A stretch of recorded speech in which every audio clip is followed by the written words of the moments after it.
première fois dans ma vie que je prends un boulot où je cherche ni de l'argent ni de la promotion. Je veux juste participer d'une manière la plus digne, la plus fair possible à l'autosuffisance et à la sécurité alimentaire de mon pays, tout en créant des emplois. Raison pour laquelle moi je me suis dit, son Excellence le Président de la République et le Premier ministre m'ont donné une équation.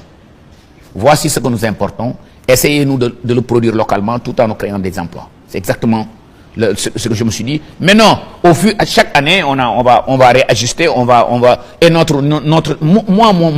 checkpoint, c'est combien on importe. Mon baromètre, le vrai baromètre pour moi, il faut que je diminue d'une manière considérable les importations en créant des emplois, et en faisant de telle sorte que les Sénégalais nourrissent les Sénégalais et qu'on crée des emplois. Maintenant, vous avez vu cette année, vous savez, il y a des choses qu'on n'a même pas besoin d'expliquer.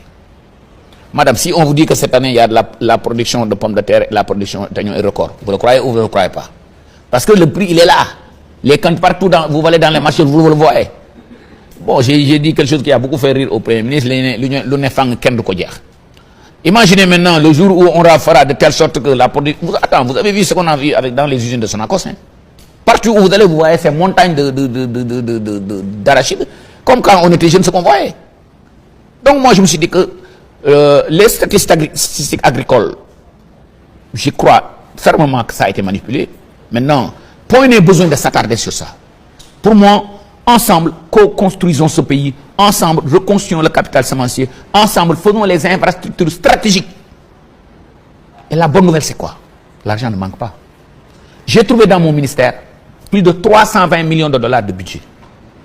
Mais malheureusement, 50 000 projets, 50 000 bailleurs qui ne se parlent pas, de l'argent gaspillé à tort et à travers. Seulement cette rationalisation va servir le pays. Au passage, je remercie encore une fois le Premier ministre et le secrétaire général du gouvernement. Ils sont en train de nous accompagner pour faire des strategic delivery units, où on va rationaliser, on va optimiser pour avoir, pour que dans chaque ministère qu'il y ait une seule unité de gestion de projet, et là on va optimiser beaucoup de choses.